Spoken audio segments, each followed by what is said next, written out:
Boa noite a todos, a todas. Essa palestra de hoje é parte do ciclo de debates, que é uma programação dos 30 anos da Seção Sindical dos Docentes da Universidade Federal de Santa Maria. Uma entidade que foi construída na luta. Temos aqui alguns ex-presidentes, professor Pires, professora Fabiane, professor Adriano, né, que são alguns ex-presidentes, diretores, né, já foram diretores, outros diretores hoje. Né.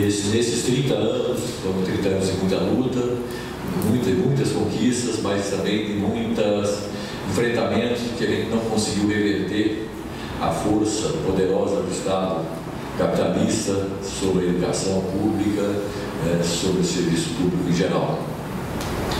Nesse ciclo de debates, essa é uma atividade que encerra esse ciclo de debates. O primeiro aconteceu no dia 14 de outubro, e com a mesa foi o colapso da ciência no Brasil, a quem interessa, e quem foi convidado para proferir essa palestra foi o Luiz Fernando Reis, que é professor do colegiado de enfermagem da UNOS, em Cascavel, no Paraná. Quem fez a coordenação dos trabalhos nessa ocasião foi o professor Adriano Figueiredo. No dia 30 de outubro, tivemos a mesa também, uma outra mesa chamada Futurice. Como chegamos à proposta de destruição da universidade pública? Quem foi com a mesa foi a palestrante foi a pedagoga Simone Silva, que é servidora da Universidade Federal do Rio de Janeiro, e a coordenação dos trabalhos por conta da professora Fabiane Costa, que é professora do Departamento de Fundamentos de Educação da UFSM. No dia 11 de novembro, a palestra foi A Queda do Muro de Berlim e seus reflexos 30 anos depois. A palestra foi promovida por Oswaldo Cogiola, que é professor do Departamento de História da USP, e a coordenação ficou a cargo da professora Maria Beatriz Oliveira da Silva, professora do Departamento de Direito da UFSM. Ontem nós tivemos uma palestra do professor Osmarino Amâncio Rodrigues, que vai proferir palestra hoje no campus de Frederico Westphalen. Então nós convidamos o professor Osmarino Amâncio Rodrigues para se dirigir à mesa, para proferir a palestra com a voz da Amazônia. E esses trabalhos serão coordenados pela professora Ana Paula Poveda. Muito obrigado, professora, por ter se disponibilizado a colaborar conosco nessa atividade. Hoje já tivemos junto com o professor Marino, acompanhando os trabalhos feitos por você e por toda a sua equipe de alunos. E, então é isso. Quando hoje nós abrimos as falas para as intervenções, aí eu quero tomar uma mesa, certo? Para poder, pelo menos, fazer a gente vai conversando, tá bem? Então, obrigado, hein? Eu primeiro tenho que agradecer ao convite da SEDUFES por dar essa oportunidade de estar aqui com vocês e dar os parabéns pelos seus 30 anos, né? E agradecer o desempenho das meninas aqui da SEDUFES, a Vilma, a Fernanda, né, que todos esses meses nós fomos organizando juntas, né?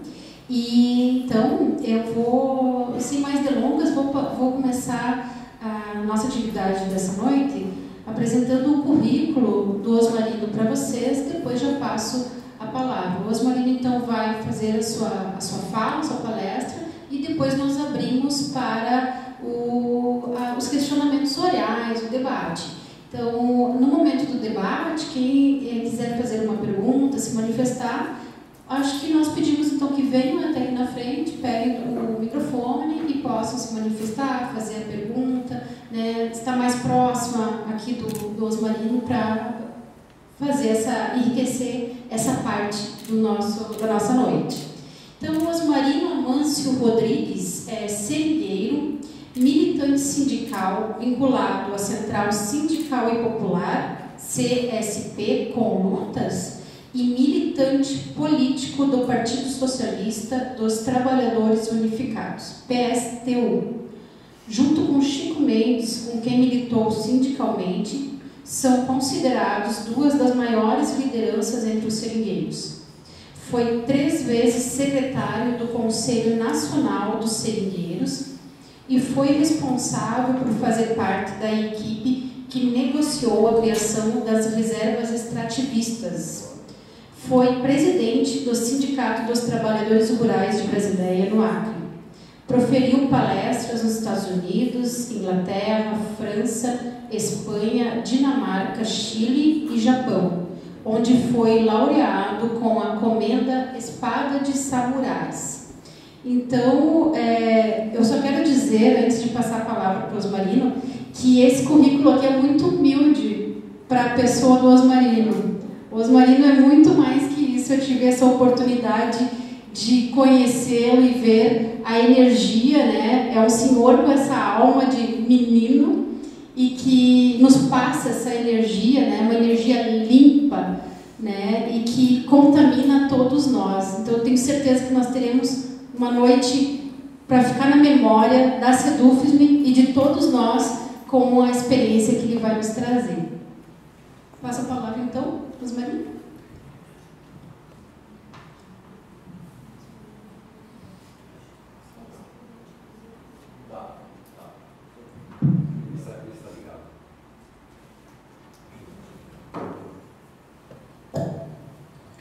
Oi. Posso ficar em pé, né? Bom, primeiro é muita satisfação, né, poder participar desse encontro com vocês. Já tive no Sul em outras épocas, né? Em 1990, quando era muito forte aqui o movimento dos Sem Terra, e vim participar quando aconteceu a grande greve geral, né, de fome, uma greve que eles fizeram de fome aqui naquela época.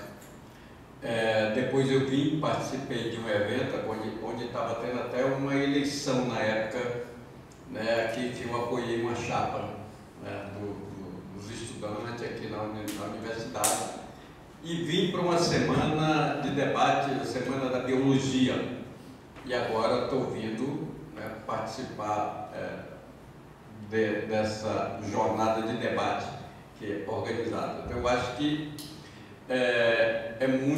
eu moro no Acre, nasci e me criei, sou filho de índio Axaninca, minha mãe é índia Axaninca, meu pai é ali de Crato, do Nordeste, a mãe da minha mãe é do estado do Amazonas, mas eu tenho uma avó também que é boliviana e eu sou acreano, então eu tenho o sangue um pouco misturado, né, de negro, de escravo, de nordestino, de indígena do Peru, da Bolívia, e eu sempre vivi na floresta, nasci e me criei, né? E para nós, a Amazônia, nós fomos pegos de surpresa, nossa grande surpresa na década de 60, com a chegada dos militares no poder.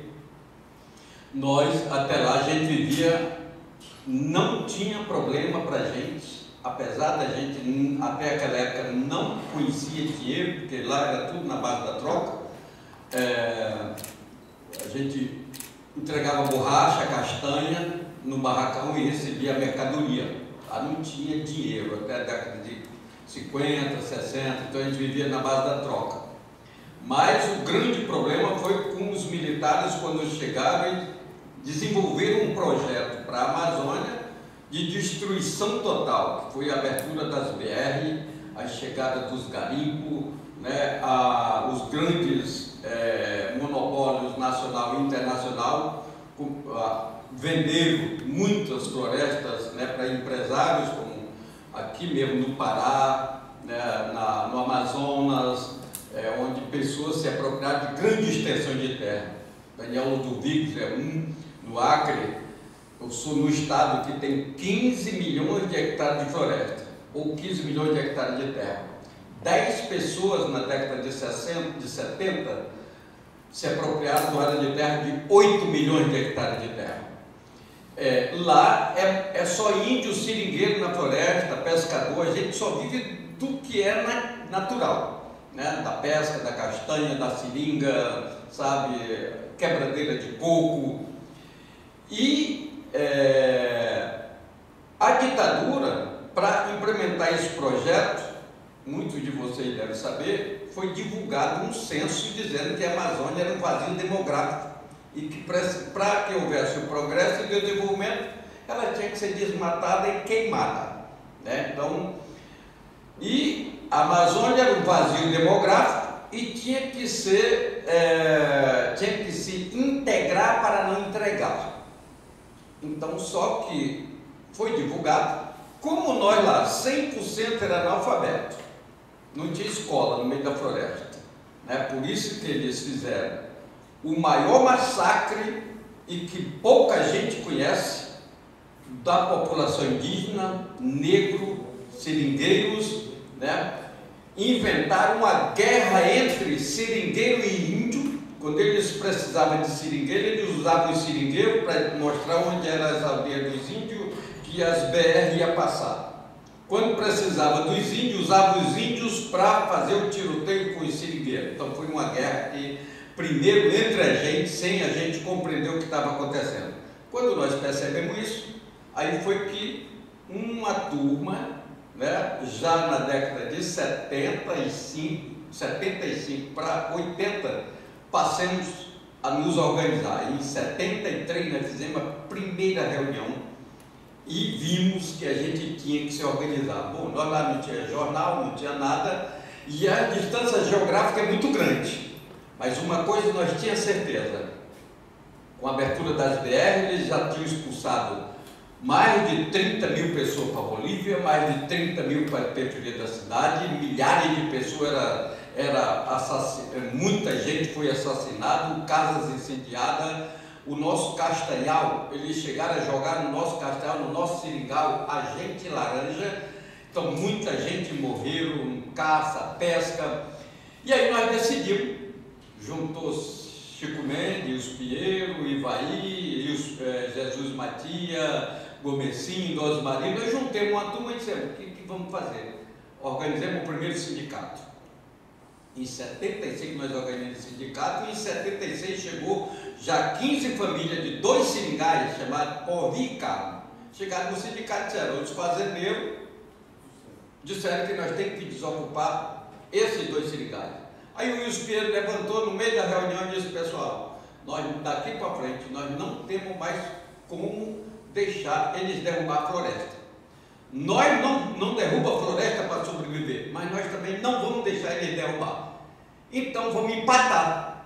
Bom, no esporte, o empate ninguém ganha e ninguém perde. Mas para nós o empate era proibir de deixar a floresta cair. Então a gente vai fazer os empates. E aí mobilizamos todas as famílias dos seringais, do Acre, e em Brasília, o primeiro empate, o primeiro conflito, que foi um conflito, durou 3 meses, como era março, abril e maio. Muitas barricadas, muitas trincheiras do lado dos pistoleiros, do lado do latifúndio e do lado da seringueirada. Então, os empates foi uma forma de resistência, de defesa que nós encontramos para evitar que aquela floresta caísse. Se eles quisessem tirar a terra de lá, podiam tirar, desde que deixasse a floresta em pé. Porque nós não precisava da terra para nada. A gente só precisava da água e da floresta, porque a gente quebrava a castanha, cortava a seringa e a caça ia ficar, porque as frutas da floresta iam alimentar as caças. Então, podia, mas a nossa reforma agrária era uma reforma agrária diferente da reforma agrária do Sul, do Centro-Oeste. Era uma reforma agrária e nós passamos a perceber também que nós tínhamos que ter uma reforma agrária contra a propriedade privada.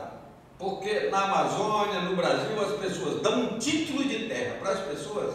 E na época as pessoas iam no banco, faziam um empréstimo, não tinha como pagar e aí botavam as terras como penhora e aí o latifúndio ia comprando as terras, né, de lá, porque o banco vendia muito barato. Nós dissemos, nós temos que criar uma forma de não entregar terra.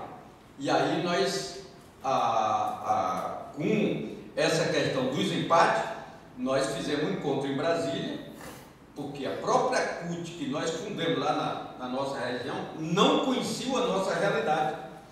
E, para nossa tristeza, né, eu lembro como hoje, como nós apresentamos uma tese para um congresso da CUT na época, da CONTAG, e ele dizia, não, isso aqui a gente nem discute, que era a questão da disputa do território, a questão da luta pela educação, pela saúde lá, mas eles achavam que o simples de nós querer não deixar a floresta cair era uma coisa simples, né? Para nós não era simples, era uma coisa que só depois nós fomos compreender que a gente estava com a melhor política, defendendo uma política que só depois eles tiveram que agradecer a gente, porque eles disseram, não, isso aqui é coisa dos verdes, isso aqui é coisa ecológica. Nós não entendíamos que diabo era aquela coisa de ecologia ou meio ambiente.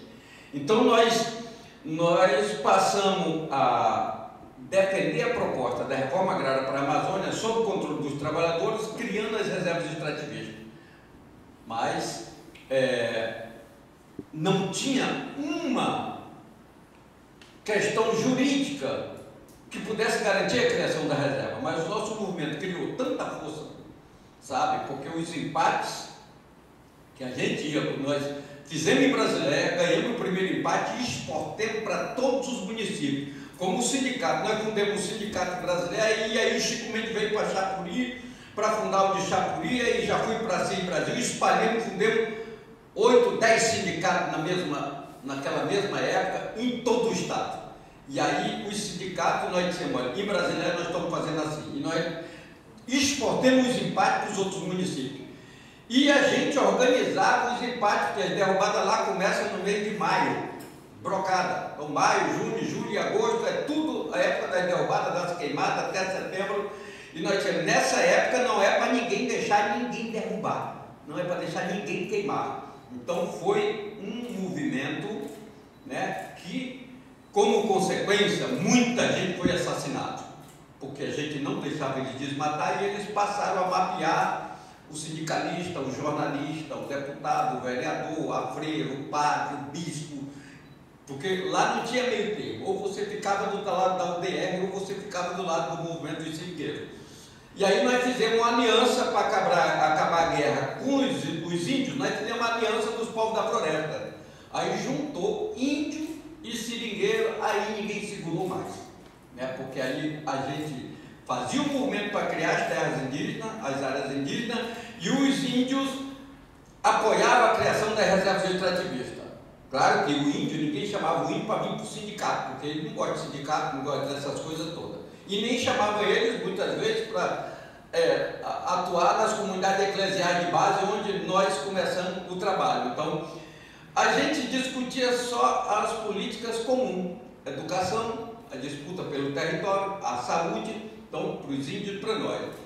A questão de ir para o céu, a gente diz, cada um escolhe a melhor forma de querer ir para o céu.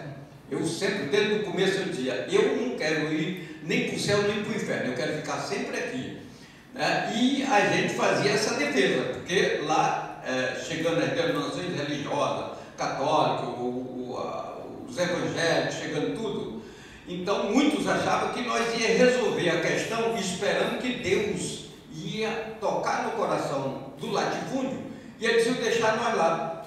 E aí nós passamos nos empates, eu sempre digo lá, tinha dia que eu ficava o dia todo fazendo discussão com um companheiro ou uma companheira dentro da floresta, para convencer ele a importância dele aderir nos empates, né, dele não vender terra para o latifúndio. Então fazia, aí depois quando eu passei a reunir com 2 ou 3 pessoas para frente, aí já é multidão. Eu chegava numa casa, né, aí já era muito. Aí nós fomos, a gente, para fazer uma assembleia do sindicato lá, é um ano de mobilização, porque lá não tem luz elétrica, não tem internet, não dá para ser pelo zap, lá é a Rádio Cipó, então é na caminhada. Então a gente espalha 10, 15, 20 companheiros no meio da mata dizendo, o ano que vem, tal data vai ser a assembleia, e já marca. E os companheiros vinham em massa para as assembleias. Eles andavam 3, 4 dias a pé, faziam suas farofas, mas chegava na cidade. A gente fazia assembleia com 2, 3 mil pessoas. Andava Teve vezes que andava 4 dias, então um dia a pé é comum a gente andar lá dentro, né? Agora, quando passa de 3 dias para frente, para vir para uma cidade, aí a gente acha que é um pouquinho longe, né?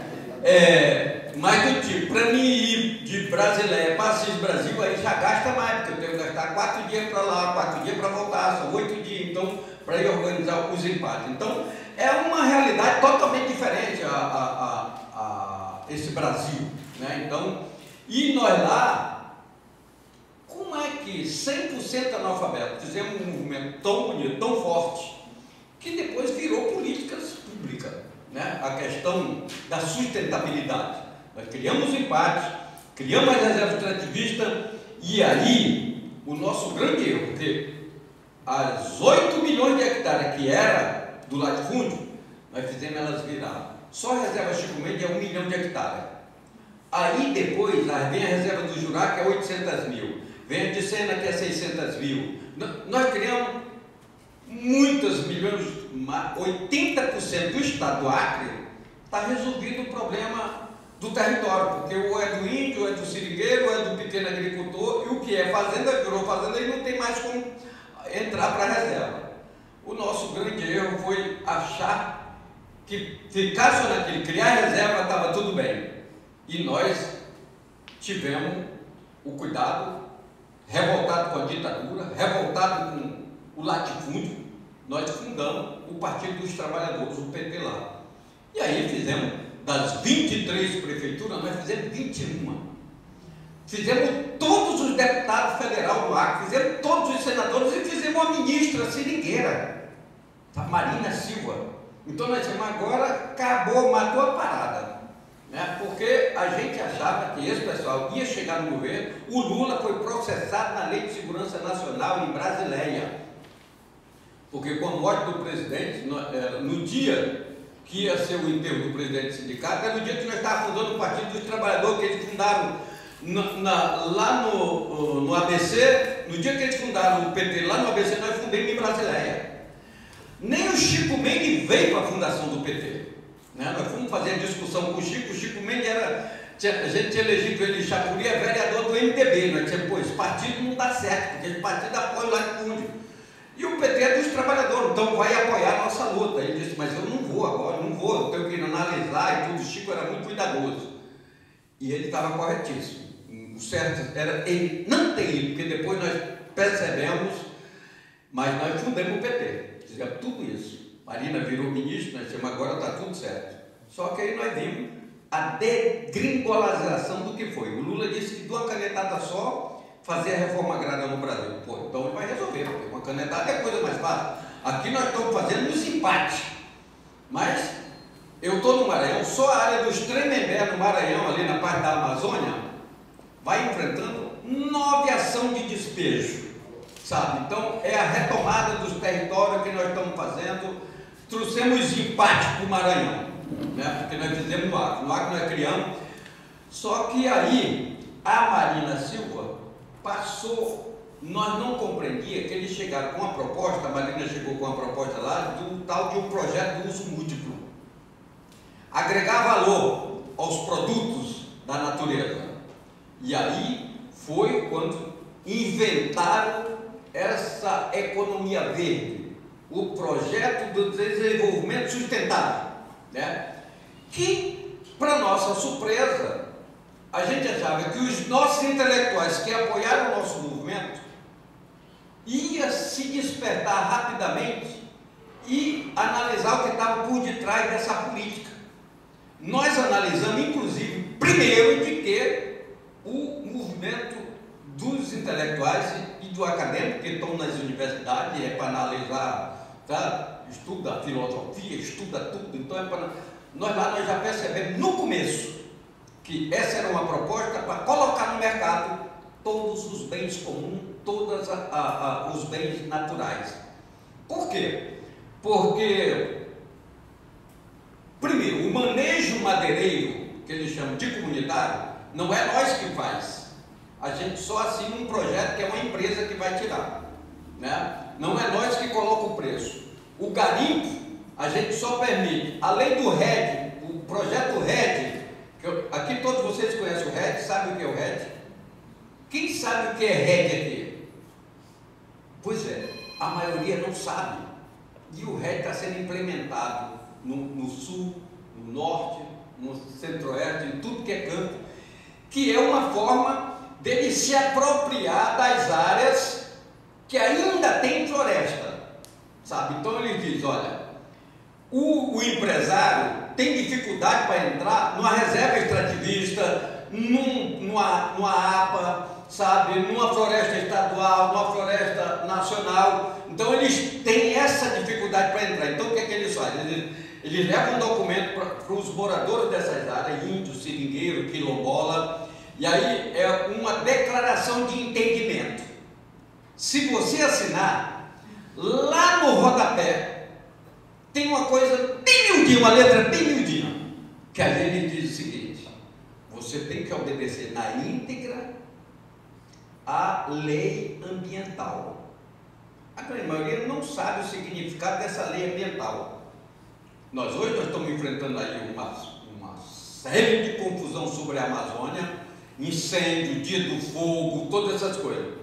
Mas essa lei ambiental, ela organizada pelo SNUC, que o SNUC foi organizado pela Marinha, foi para tirar o poder dos seringueiros de determinar, porque quando nós criamos a reserva, quem dirigia o Centro Nacional das Populações Tradicionais, o presidente do ICMBio na época era seringueiro, que ela mudou o CNPT, que antes era CNPT, para ICMBio, né? Quem dirigia, o presidente era um seringueiro ou uma seringueira. A Marina chegou no Ministério e disse, não, é difícil nós botar, porque eles vão determinar a Amazônia inteira de reserva extrativista. E aí tirou o poder, criou o SNUC, que é o Sistema Nacional de Unidade de Conservação, e aí o SNUC já tirou o poder de decisão dentro da reserva, criou um conselho gestor da reserva, e aí o Conselho Nacional de Seringueiros e os sindicatos não tiveram mais acesso a esse conselho deliberativo para deliberar as políticas. Antes, só podia implementar qualquer projeto dentro da reserva ou na Amazônia depois que passasse pela aprovação do movimento dos povos da floresta, dos seringueiros, dos índios. Então aí era que o IBAMA e o Ministério do Meio Ambiente aprovavam. Com a criação, e aí ela proibiu, a Marina proibiu se criar mais reservas extrativistas. Por que ela proibiu? Porque a reserva ela é criada discutido com as famílias. Nós discutimos na reserva, nós criamos um plano de utilização. Ninguém pode desmatar mais de que 10% da sua área. Ninguém pode desmatar na beira dos igarapé. Ninguém pode desmatar nas áreas de curicho. Ninguém pode desmatar nos baixos, nos grutião. Quer dizer, eu nem sei se você sabe o que é grutião, o que é grota, né? Porque às vezes para lá tem alguns linguajar que nós usamos, né? Mas aqui, vocês sabem o que é grota? O que é grutião? O que é baixo? Várzea, tudo. Pois é, nós é proibido. Entre nós mesmos. Não era para estragar nossa água, não pode desmatar onde a gente anda na beira do varador, para ninguém andar no sol, né? Porque nós não entendia nada. Nós estávamos lá nesse movimento quando chegou um pessoal lá chamado ambientalista e ecologista, e viram nós fazendo os empates e disseram para nós assim, rapaz, aqui estão os maiores ambientalistas e ecologistas do mundo. Aí eu puxei para o Chico Mendes, Chico, que diabo é isso? Será que isso é uma sobremesa?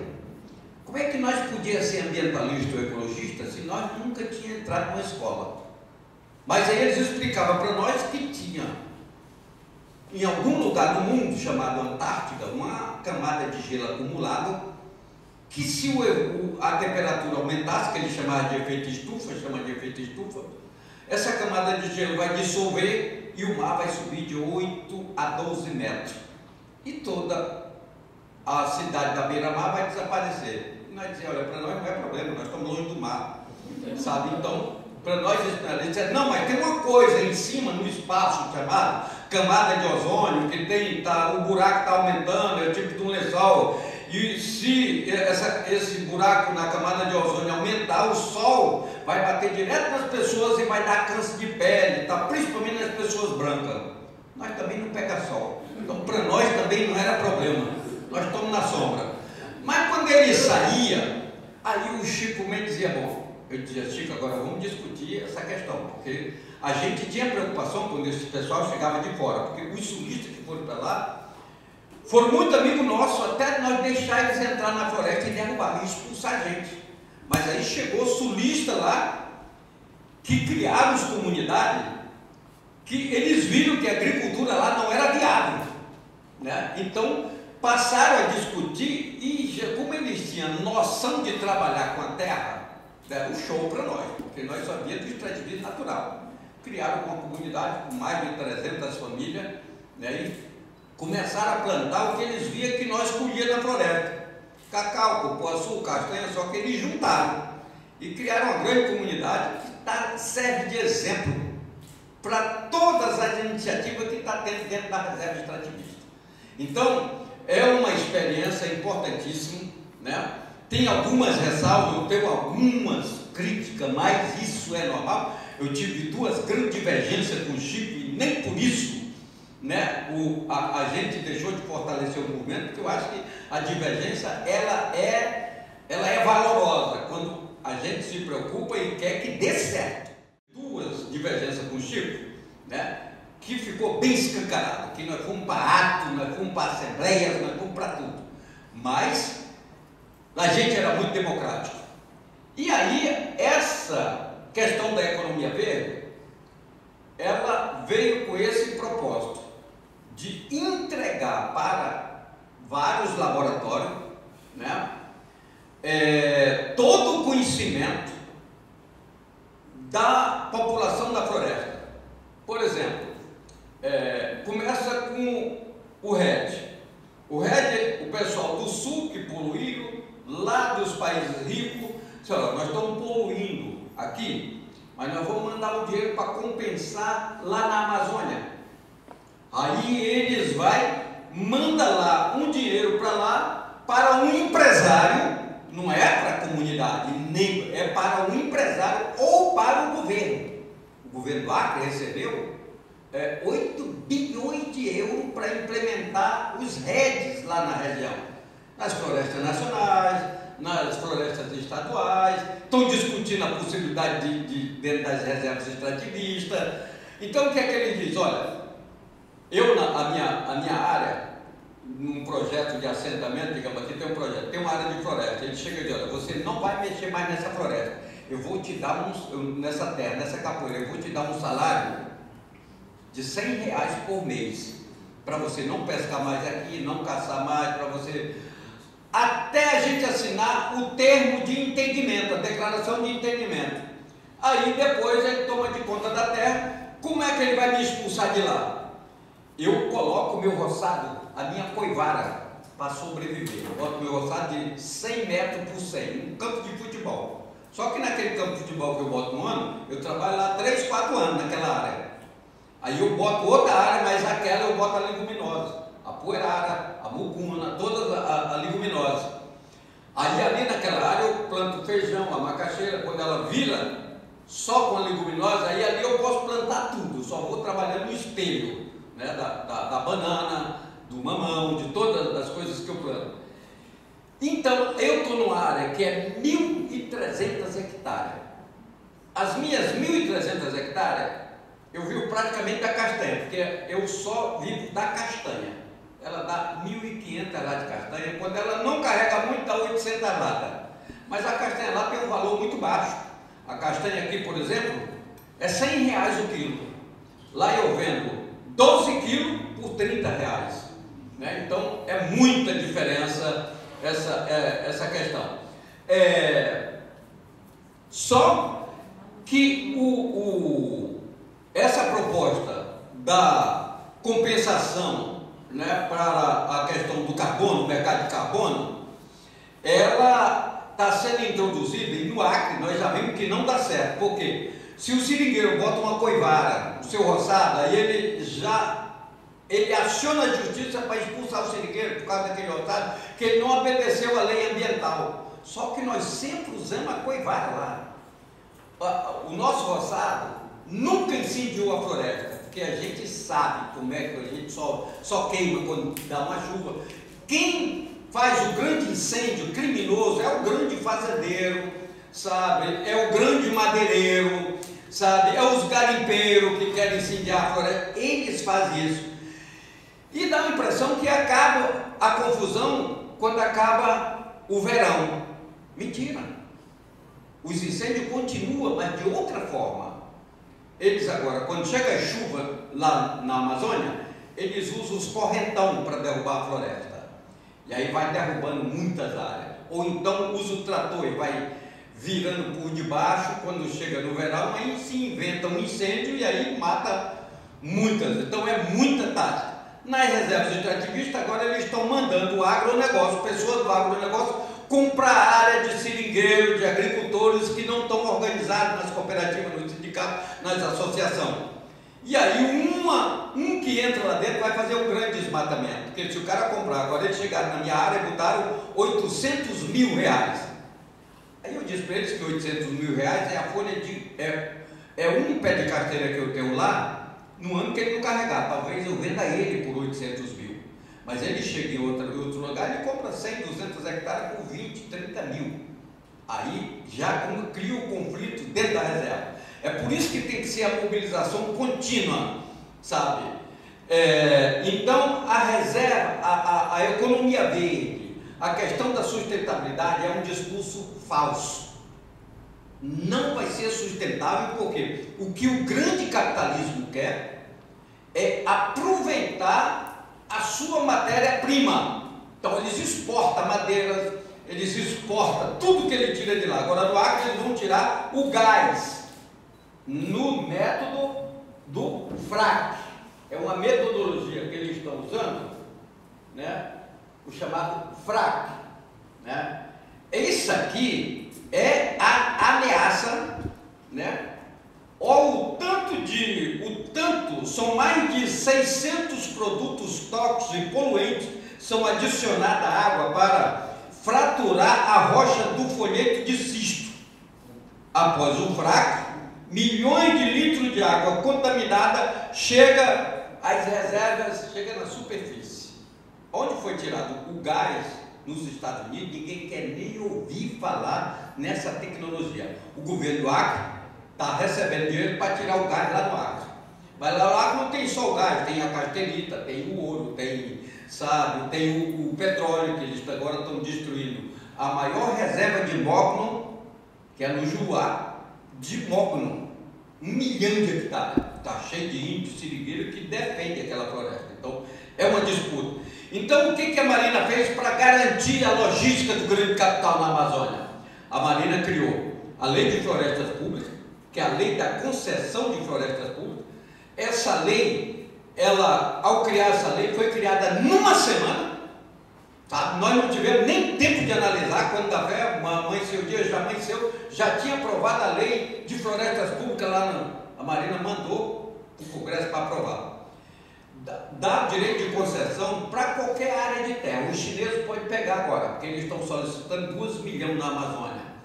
Estão pegando a base de Alcântara, estão pegando áreas do mar, onde a gente está criando reserva extrativista.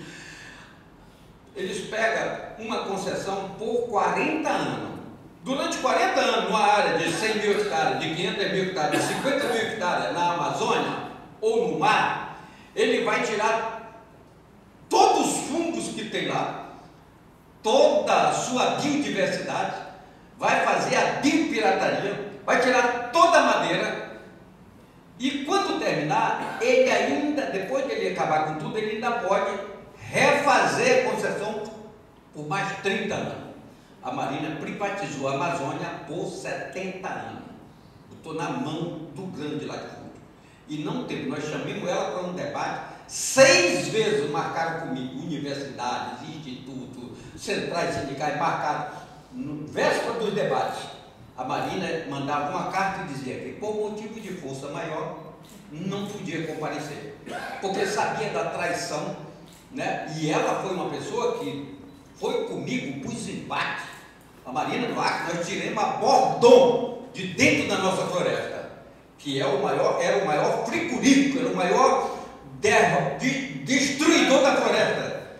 Eles derrubavam a área de terra, você andava 4, 5 dias e não cruzava a área que eles faziam desmatamento. Nós detonamos com o frigorífico, lá com a Bordon. E a Marina sai de lá e se adapta à legalidade do sistema tão fácil. E passou a entregar, né, toda a nossa riqueza, porque aí ela não criou só a floresta, ela criou o selo de exportação, que é o selo FSC, né, que exporta. Ela criou a lei de trazer o lixo para o nosso país, para a Amazônia, né? Pneu usado da China, da Alemanha, sei lá da onde, mas ela ajudou também a criar a regulamentação fundiária na Amazônia. É preciso perdoar os que destruíram ao redor da Transamazônica, os que destruíram até 2009 têm que merecer o perdão. Então criaram a lei para regulamentação fundiária. Criou, né? Mas foi tão pouco que disseram, não, para a gente destruir a Amazônia toda, nós temos que matar a parada com o Código Florestal, que permite se desmatar 80%. Então, quer dizer, os nossos companheiros, que se dizia companheiro, fizeram a grande traição. O Lula saiu dizendo que os usineiros que fazem a destruição, que estão fazendo grandes hidrelétricas no Brasil e na Amazônia, saiu dizendo que ele era os heróis. Diz que no governo dele os banqueiros nunca ganharam tanto dinheiro como no governo dele. Então foi, sabe, e fez um governo com lei de terrorismo, que a Dilma Rousseff criou a lei de terrorismo, o Lula está preso pela lei do terrorismo, está provando do veneno que eles criaram, né? E que hoje a lei do terrorismo diz que onde tiver 2 ou 3 pessoas suspeitas de reunião, sabe, já pode ser presa, né? Podia ter, com exceção do movimento sindical, do movimento popular, sabe, que a gente vai estar se reunindo, nós estamos fazendo os empates, agora o nosso empate virou, nós somos terroristas se nós fizermos empate agora, se nós tapar uma BR, vamos sofrer massacre, eles estão fazendo isso, estão armando o latifúndio, sabe, para eliminar os índios, os seringueiros, e nós estamos vivendo isso na pele, né? Então, e organiza esses assassinatos com muita capacidade. Então, os nossos empates, eles sofreram as consequências. Não adianta pensar que deputado, que senador, que a questão eleitoral, né, que vai chegar agora, todo mundo acha que vai ter o salvador da pátria. Questão eleitoral não vai resolver o problema. O que vai resolver o problema vai ser a massa organizada. Nós conseguimos esse empate porque a multidão foi para o enfrentamento. Nós lá tinha empate nosso que tinha 200 seringueiros e 300 estudantes. É preciso fazer essa aliança do campo e da cidade. O movimento estudantil, a juventude, os camponeses, os quilombolas, os índios. É preciso ter a consciência de que nós estamos tendo um grande exemplo ali na Bolívia, nós estamos tendo um exemplo ali no Chile, sabe que a luta lá começou por uma pequena coisa e já avançou, né? Que agora eles só podiam dar 10% de aumento do salário, depois passou para 20%, agora já estão dando 50%. Obrigado por conta da mobilização. Se a gente vai para a mobilização, a gente conquista. E era o que nós fazíamos nos empates. Porque tinha gente, não, eu não vou porque eu sou crente, Deus vai salvar a minha colocação. Eu digo, ó, meu amigo, você cuidado com essa coisa de que Deus vai salvar a tua colocação. Deus te deu o pé para tu andar, Deus te deu a forma de tu lutar, Deus te deu a inteligência para tu ter ação. Fé sem ação não vale nada. Quando a fé chegava, a casa dele é incendiada. Eu digo, e aí, teu Deus não defendeu? Tu tem que entrar com nós no movimento, era preciso. Aí ele só acreditava quando a casa dele, quando ele era expulso. Porque as denominações religiosas, a tal da fé, que eu sempre digo, ultimamente chegou 5 pastores lá na minha casa. Aí disse assim: Osmarino, eu vim porque todo mundo gosta de você aqui na floresta. E a gente quer que você dirija nossas igrejas.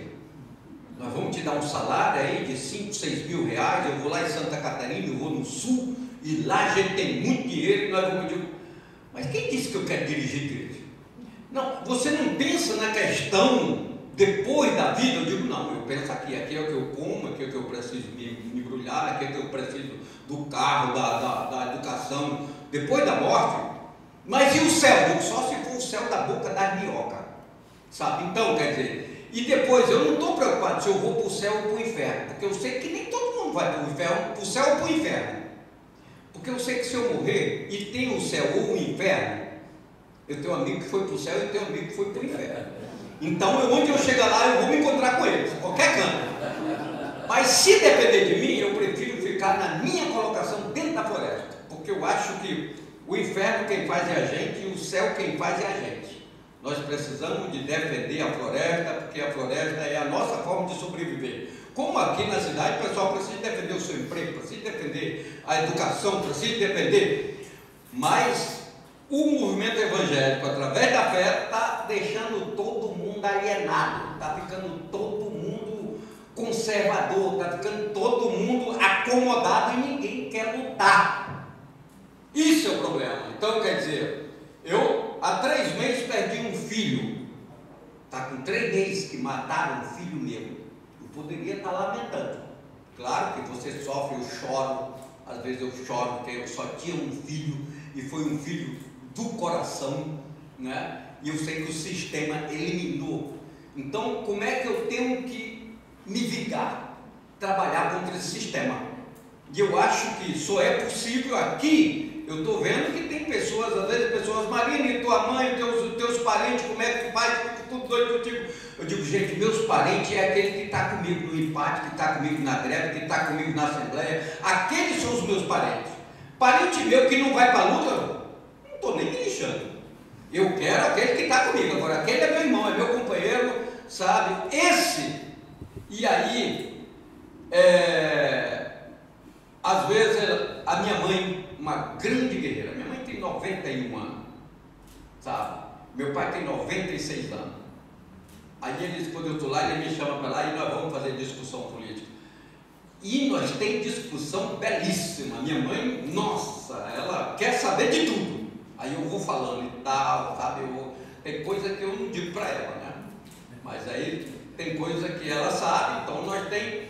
E agora meu pai diz, olha, se tu vê que a coisa vai ficar difícil, tu avisa que eu vou mais tu, sabe? E ele queria vir mais eu para cá. Disse, olha, cuidado, né? Porque aqui a gente garante. Mas lá, vê com quem tu vai se meter lá, né? Então, tem toda essa discussão que para mim é uma raiz muito forte, quando a família participa. Mas eu tenho um irmão que nós não se fala, porque ele trabalha para a UDR. Ele foi motorista da UDR quando nós estávamos no maior tiroteio. Por que eu tenho que valorizar um cara que foi contra a criação da reserva?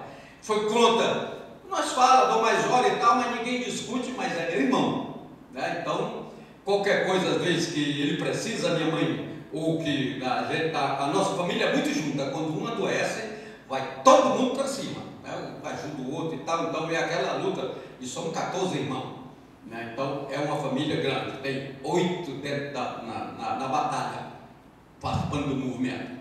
Então eu vim aqui apenas para dizer, olha, a discussão da Amazônia é uma discussão implementada pelo sistema capitalista, né? De uma forma, porque tem gente que acha que porque o cara lá da França, o presidente da França, né, vai ajudar a salvar a Amazônia, ou o Trump vai ajudar ou o Israel. Gente, o interesse desses países é na sua biodiversidade. Ali está o maior terreiro, a maior de pesquisa do mundo, sabe? Do mundo. Então, quer dizer, se a gente não se juntar, porque vocês aqui podem fazer ação, o fato de vocês denunciar, vocês têm acesso aos meios de comunicação, têm acesso à internet, Só o fato de você denunciar o pessoal do RED, e tem algumas ONG que tem que ser dita com todas as letras. WWF é uma. WWF apoia todas as iniciativas da exportação da madeira através do selo.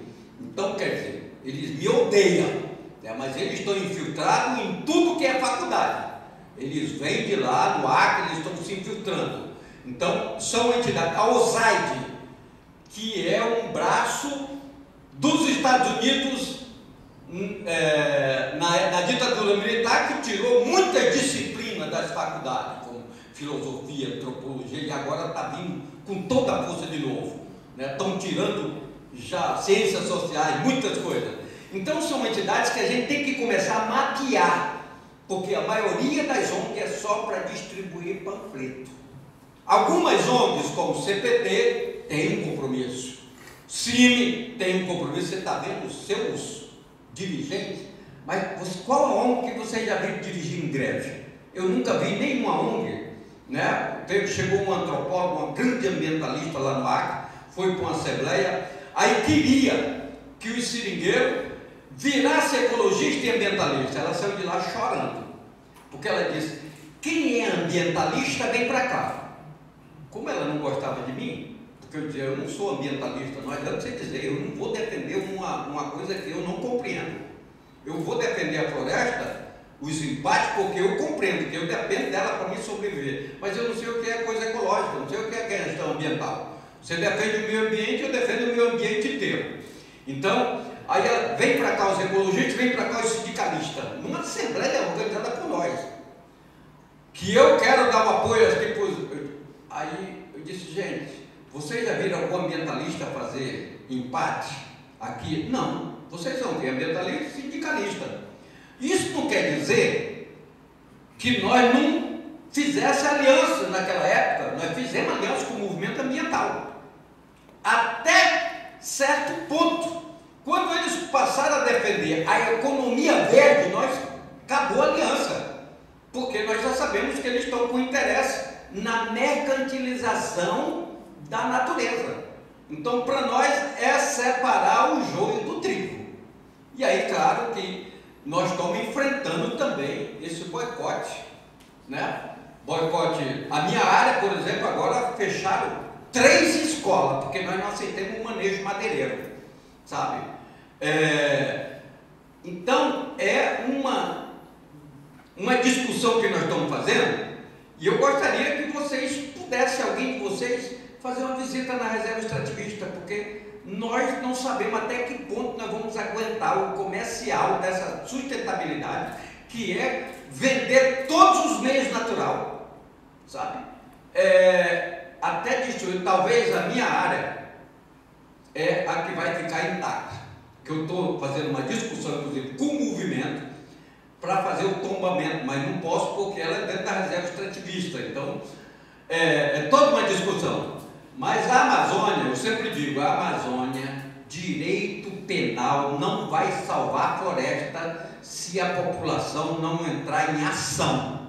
Não adianta criar lei, não adianta criar nada, porque o sistema capitalista não obedece lei. E a gente está vendo isso aí com a Lava Jato, os juízes tudo sendo comprometidos. As nossas instituições estão podres, esse sistema não é viável para a humanidade. Mas para isso, eu tenho o exemplo do enfrentamento. Eu tive que conviver, tive minha casa incendiada 3 vezes, detonada de tiro, destruída. Eu fiquei só com uma muda de roupa, porque eles chegaram a levar, jogaram tinta, muitas tintas, arrebentaram minha casa, eu não estava em casa, né? A Federal ficou 2 meses morando na minha casa lá na floresta para ver se conseguia algum. Claro que não vai conseguir, a Federal defende o sistema, né? Então vão para lá só para fazer, faz de conta. Como eu sou muito conhecido, dá muita repercussão na imprensa quando acontece alguma coisa comigo. Mas eu sei, porque todos os companheiros que aceitaram a segurança do Estado foram assassinados. Chico Mendes, Ivaí, Eu não aceitei. Eles disseram, mas nós somos obrigados a fazer. Eu digo, vocês podem fazer, mas a minha segurança é os seringueiros. Eles vão fazer. Eu sei que no dia que eles fizeram o tiroteio na minha casa, a arma da polícia que fazia a minha segurança não disparou um tiro. Agora, quando eu caí no chão, mas o meu segurança, que nós vimos de onde ele estava atirando nós, que nós demos a primeira rajada, nós já sentimos o efeito. Aí o que é que eu fiz? Né? Peguei toda a munição da polícia, as armas, digo, vocês não vão levar isso daqui não. Com 2 dias o Jô liga, Jô Soares, vem, fui lá pro Jô. Aí fui e falei, levei tudo isso. Né? Então fizemos uma denúncia, tudo, porque escancarado, o Chico Mendes estava a 50 metros a APM. Todo mundo sabia que o Chico Mendes estava muito ameaçado, já tinha sobrevivido a 8 atentados, né? E a polícia estava lá e facilitaram a morte do Chico. A minha, no dia que eles foram para me matar, no dia que eles tramaram mesmo, eles erraram, porque tinha ido para lá uma caravana do Rio de Janeiro, mandado pelo Betinho, que era um estudioso, né, do IBAS, não sei se o irmão do Fio na China, e ele mandou lá um monte de gente para me convencer a sair de Brasília e ir para o Rio de Janeiro. E eu disse que não, que eu não ia sair, porque o Chico Mendes não tinha saído, os companheiros não tinham saído. Se eles quisessem ajudar na minha segurança, apoiar a minha segurança. E estava o movimento dos negros do Rio, estava o movimento Se Liga Rio, estava a imprensa da Itália, da Alemanha, dos Estados Unidos, quando começou o tiroteio na minha casa. E um dos advogados que foi para lá, ele abriu a reunião, nós terminamos de jantar, ele abriu a reunião dizendo, Rosmarina, eu vim aqui, nós viemos aqui para discutir com você, o clima é muito tenso, mas vocês também têm que evitar a entrar na paranoia. Ou seja, ele ainda estava duvidando de que mais era paranoia que nós estávamos vivendo lá, naquele tiroteio. Quando ele disse assim, vocês têm que evitar a paranoia, o tiroteio começou na casa. Bala pipocando, eu digo, gente, a casa está secada, todo mundo se joga no chão. Saiu bolando, aí eu saí de Guru. Aí o Amarildo já do lado, o que nós fazemos? Eu digo, pega 44, a 12 e tal, essas coisas, tá tudo perto. E já mandamos o pessoal do Rio para dentro do quarto. E bolemos para cair no chão. Quando terminou o tiroteio, eu fui lá, chamei o doutor, o advogado, e disse, doutor, e agora a paranoia? Aí o doutor olhou para mim e disse, esquece tudo que eu disse aqui. Sabe? Não valeu nada o que eu disse. Porque nós estamos numa área, a disputa do território, no Maranhão, no Pará, sabe, na Amazônia, ela é violenta, ela é uma coisa fora do comum, sabe? E se a sociedade, como fez na década de 80, porque na década de 80 o movimento estudantil se levantou em nossa defesa, em defesa da Amazônia, o movimento no Rio de Janeiro, sabe? O movimento, eu disputei uma eleição em Brasileia, do sindicato, foi 31 sindicalistas dos mais reconhecidos do mundo acompanhar essa, votaram 5.800 seringueiros na eleição do sindicato que eu me reelegi para presidente. Eu ganhei por 11 votos de diferença. A UDR conseguiu filiar pistoleiro no sindicato, filiaram toda a PM, a Polícia Civil, e tinha grande fazendeiro filiado no sindicato, porque esse pessoal eu rasguei a filiação desses fazendeiros de público, sabe? Por quê? A delegada que estava no sindicato abriu espaço para eles, e aí eu venho como candidato dizendo, nós temos que dar a volta por cima. Então, quer dizer, a minha vida aqui, eu vim para conversar com vocês. Nós temos muito material para a gente trocar, mas a gente gostaria que, nós estamos tentando organizar um evento lá, dentro da reserva, para dar um ultimato, e aqui nós sabemos, porque o advogado que nós pagamos para ele se formar, ele foi para o outro lado, para a gente entrar com ação, porque o governo da floresta, lá o governo do PT, foi processado e o nosso advogado era o melhor advogado, ele conseguiu limpar a nossa barra, porque nós, só em Brasileia, tinha 93 pessoas sendo processadas por conta da morte dos fazendeiros. Eles acusavam, eles publicaram livro, tal de Alex Chamatov dos Estados Unidos publicou um livro que serviu como guia para o filme do Chico Mendes, Amazônia em Chama. No livro ele disse que eu organizo a morte dos fazendeiros com requintes de crueldade, que por detrás desse meu carisma se esconde uma pessoa perigosa, sabe, que o sistema tem que ter esse cuidado, né? Ou seja, está correto, eu sou contra o sistema, sabe? Agora, uma coisa que nós não permitimos é a tortura, sabe? Nós não permitimos a crueldade, nós combatemos isso. Se nosso advogado e o governo da Floresta, lá que era do PT, pegou 12 processos por conta de uma propaganda que ele fez, disseram que era. E como esse advogado ele era muito competente, nós tínhamos dois, eles fizeram ele virar juiz, né, para tirar do nosso sindicato, e o outro eles pagaram 2 milhões de reais para ele pegar o processo do governo. Pô, aí é difícil você segurar um advogado, né, que vai pegar uma notinha em cima da outra, 2 milhões de reais para pegar a causa, quando terminasse mais 2 milhões. Então, aí ninguém segura. Então, quer dizer, mas aqui nós podemos começar a questionar algumas disciplinas. Por exemplo, os biólogos. Tem biólogo, tem geógrafo, tem engenheiro florestal, tem todo, para fazer um rima, para fazer uma barragem daquela, o manejo madeireiro, só sai se for aprovado o rima. Só sai o rima se o biólogo, o geógrafo, sabe, o engenheiro aprovar. Então, quer dizer, enquanto nós não, nas faculdades, olha, a biologia defende a vida, né? Mas ela é uma ameaça à vida. A Vale do Rio Doce foi aprovada pelos biólogos. A Santo Antônio Geral, os manejos madeireiros. Então, por quê? Porque as universidades, são poucas as pessoas que militam com essa preocupação no movimento sindical, no movimento estudantil, mas nós temos que ter a coragem de fazer essa denúncia, sabe? Chegar, olha, é hora da nossa faculdade, do nosso grupo, do nosso Grêmio defender que nenhum biólogo, nenhum geógrafo vai assinar rima para hidrelétrica, para manejo madeireiro, para todas essas coisas.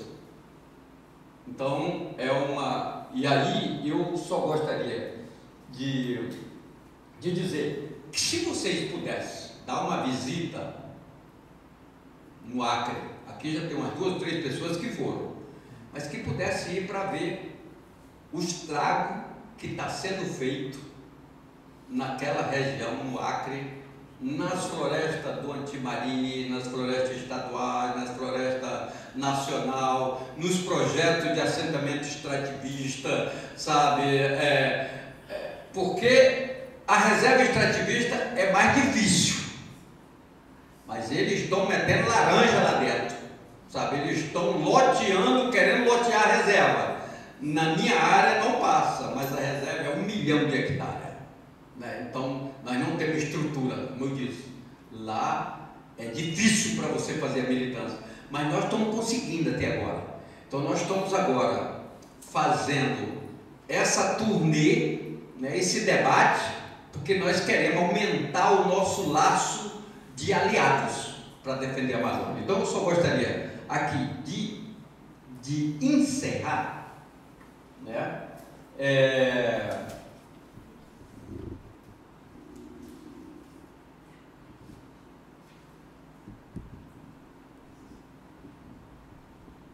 colocando, seria, vou encerrar lendo o Pai Nosso, Ave Maria, Santa Maria dos Seringueiros, que foi feita pelos próprios seringueiros, depois vocês dá para debate, né? Nós vamos, mas é porque, como o Sérgio Reis, que é um cantor muito famoso, né?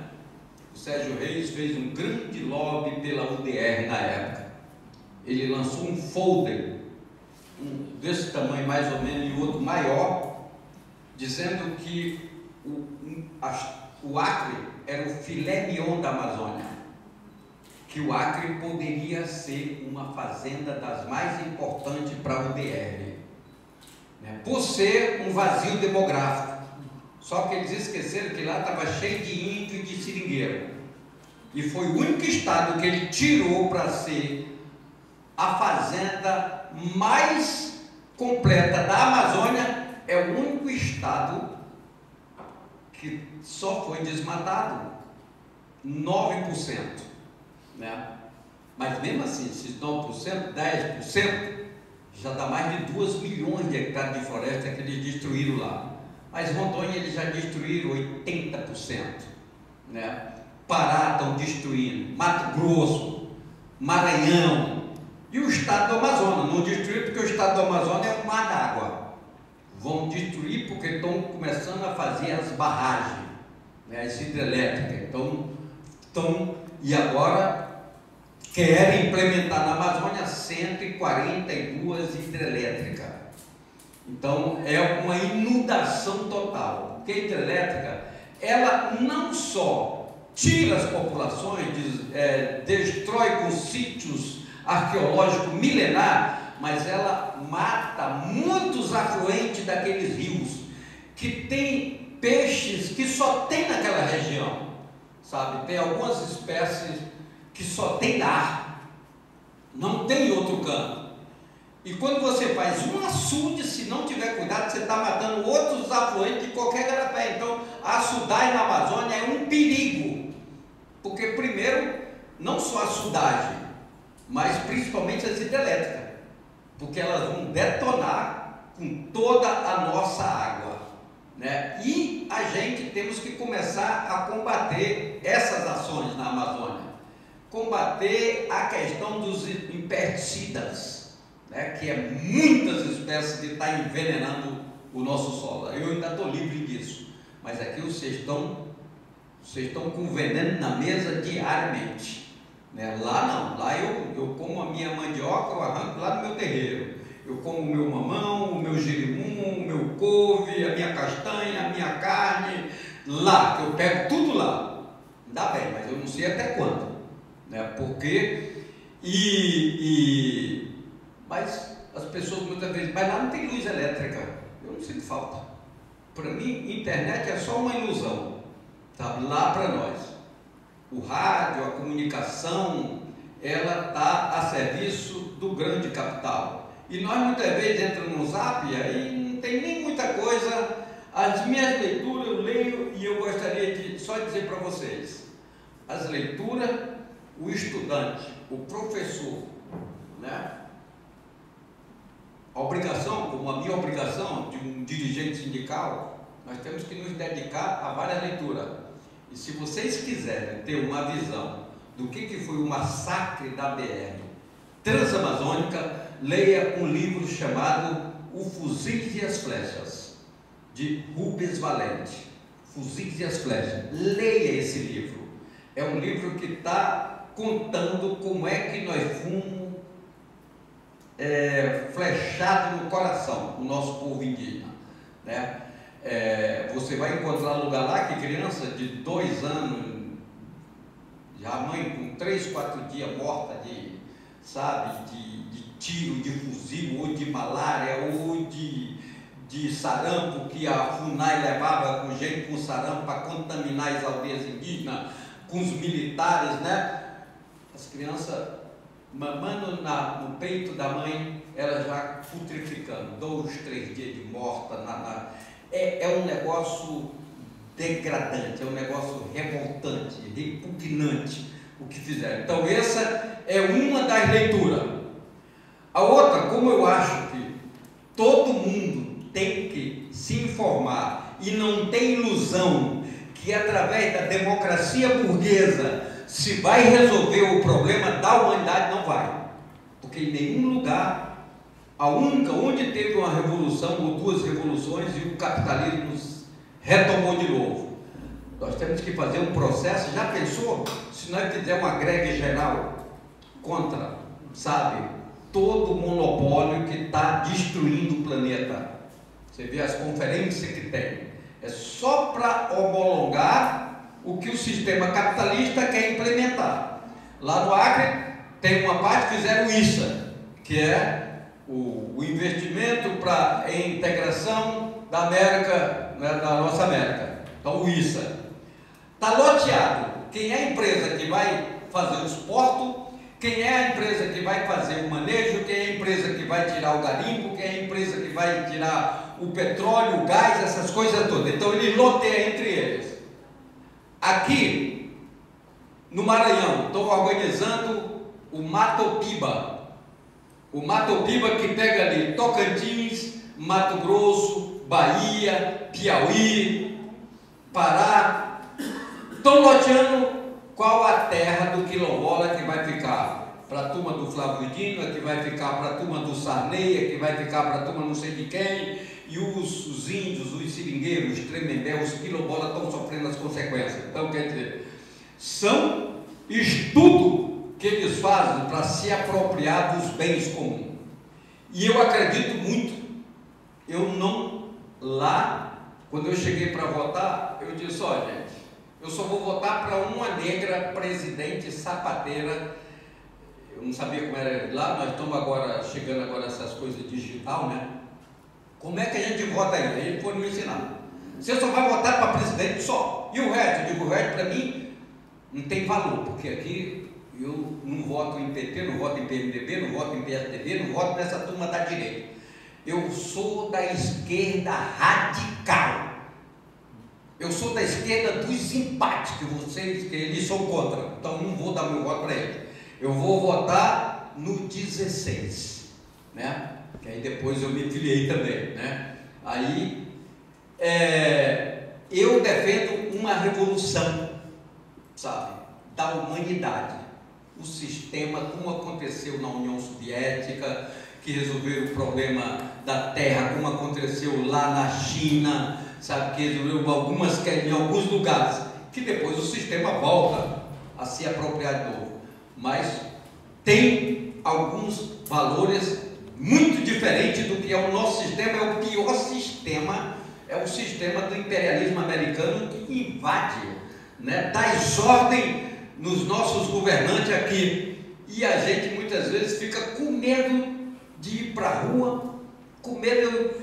Eu acho que lá nós diremos assim: olha, é muito melhor a gente morrer levando tiro contra o latifúndio do que morrer de fome na beira das estradas, debaixo dos viadutos. Então nós não vamos sair daqui.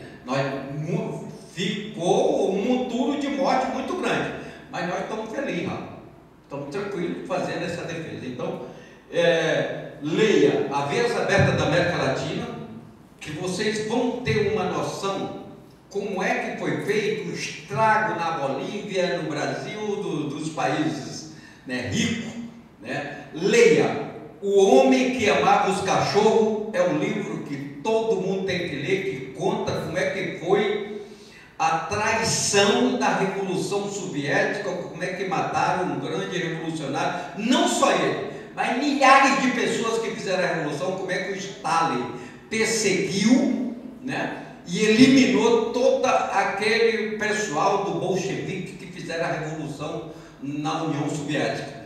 Então são leituras, e estou lendo o imperialismo, ambientalismo, está com 3 dias que eu peguei ele, né?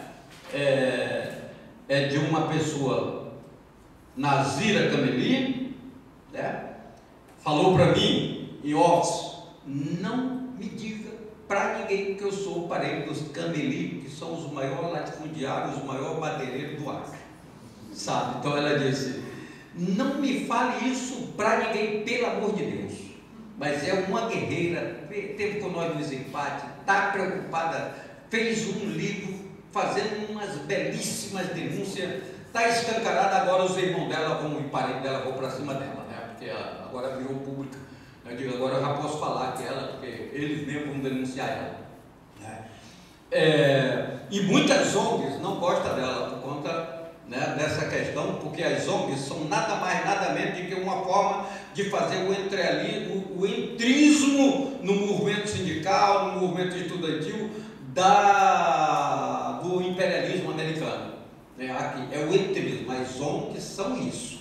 estão infiltrando nas comunidades, infiltraram no nossos empates, porque no nosso empate lá, chegou 3 pessoas lá da CIA dizendo que nós estávamos organizando um novo Vietnã. Nós nem sabíamos o que diabo era Vietnã na década de 70, sabe, porque nós nunca tínhamos ouvido falar, mas devido ao nosso movimento ser tão forte na época, é outro Vietnã. O diabo é que ninguém vence esses analfabetos, né? Então, que tática, como é que eles estão arrumando essa tática toda? Então, foram para lá. Agora, nos arquivos da ditadura militar, encontraram lá um discurso meu. Andei 3 dias no Purus, dentro da floresta. Só foi eu, 2 freiras e um piloto para fazer um encontro lá dentro, para organizar os empates a 3 dias de Rio Branco, não, de Sena Madureira.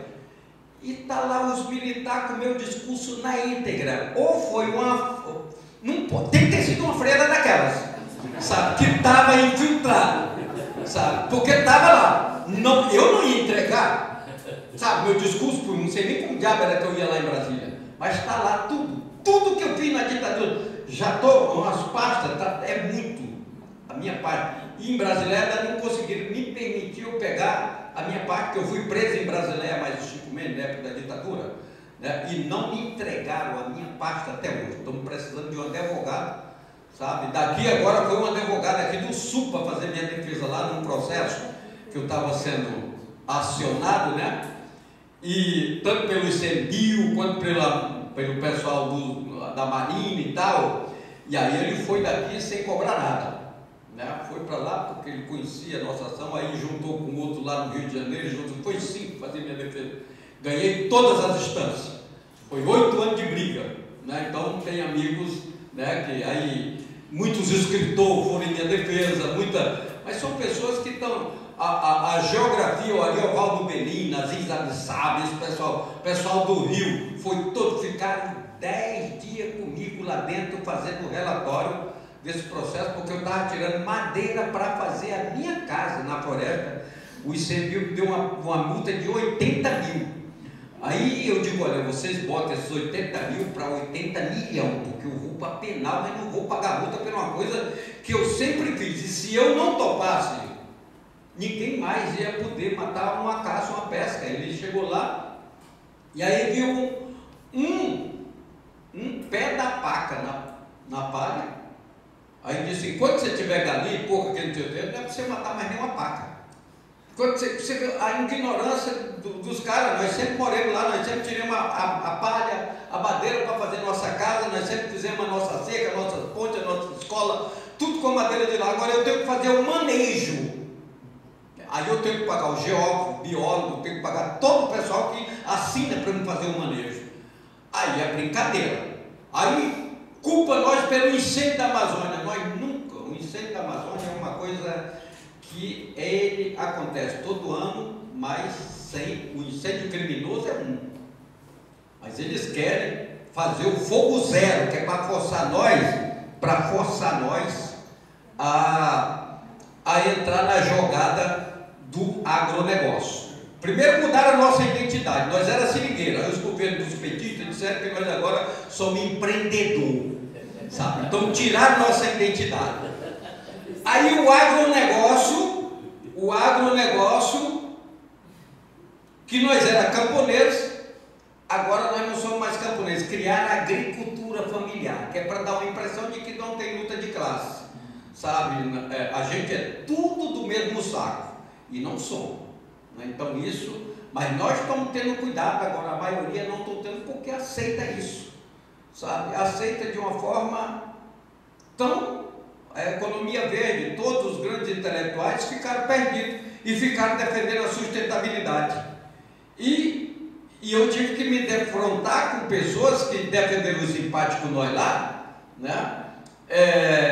E que agora, porque recebe bolsa, professores, advogado e tudo, o nosso advogado que nós defendemos, nós fomos precisar dele, nós fomos lá atrás dele e ele disse, eu não posso mais, porque agora eu tenho amigo nos 2 lados, né? Então, professores, né, que era Marina Silva, tantos outros, né? Então, para nós estamos dentro de um tiroteio acirrado, mas o problema é que a gente conseguiu dar trabalho, fortalecer a nossa luta, botá-la para fora, e nós estamos agora aumentando esse apoio de novo para os quilombolas. Espero que a gente possa se encontrar, vocês possam ir ali no Maranhão, lá no Acre, onde eu estou. Nós estamos fazendo lá um trabalho bonito, nós estamos criando as escolas quilombolas fora do estado, para pegar toda a questão da raiz genealógica, né, da escravidão, todas essas coisas. Tem muito, estamos conseguindo, pessoas da UFMA está lecionando voluntariamente nas escolas quilombolas, né, nas áreas rurais. Nós estamos criando biblioteca. Então aqui, se você tiver livro, puder arrumar para a gente, conseguir livro para nós, fortalecer as bibliotecas dos assentamentos extrativistas, dos quilombolas, dos seringueiros, dos índios. Nós estamos precisando de implementar a leitura. Lá em Codó, nós já estamos com 2 bibliotecas, já tem 5 escolas. Toda sexta-feira tem leitura coletiva, sabe? Então, mas nós só queremos leitura que ensina a gente a ficar contra o agronegócio, sabe? Nós não queremos leitura dúbia, né? Nós queremos uma leitura educadora, né? Então, essa é a proposta. Vamos encerrar? Vamos ficar de pé? Vamos fazer, esse é o Pai Nosso, a Maria Santa Maria do Seringueiro, que nós faz em cada assembleia que a gente organiza lá, que é assim. Eu vou declamar e vocês me acompanham. Seringueira que está aí na selva, multiplicado seja os vossos dias. Venha a nós o vosso leite, e seja feita a nossa borracha, assim na prensa como na caixa, para o sustento de nossas famílias. Nos dai hoje todos os dias. Perdoai a nossa ingratidão.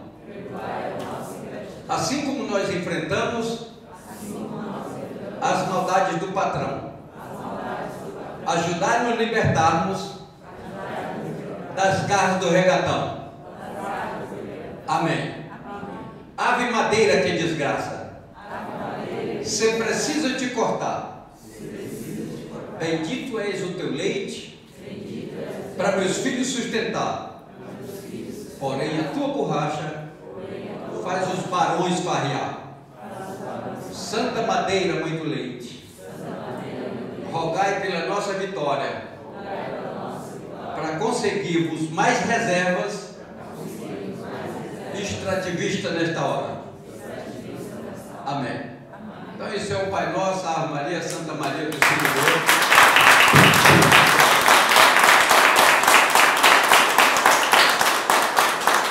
Tem algumas coisas que vocês talvez não saibam. O regatão, vocês sabem o que é regatão, né? Não, o regatão é o barco que leva o atravessador para explorar o seringueiro, né? Então é o barco. A ave madeira, Ave Maria, aí nós botamos a ave madeira, que é a seringueira que nós tiramos o leite, né? Então, Santa Madeira é a Santa Maria. Eu não disse para vocês que ele era mais que aquele currículo que eu li, né? Eu disse que vocês iam ter uma noite memorável. Bom, então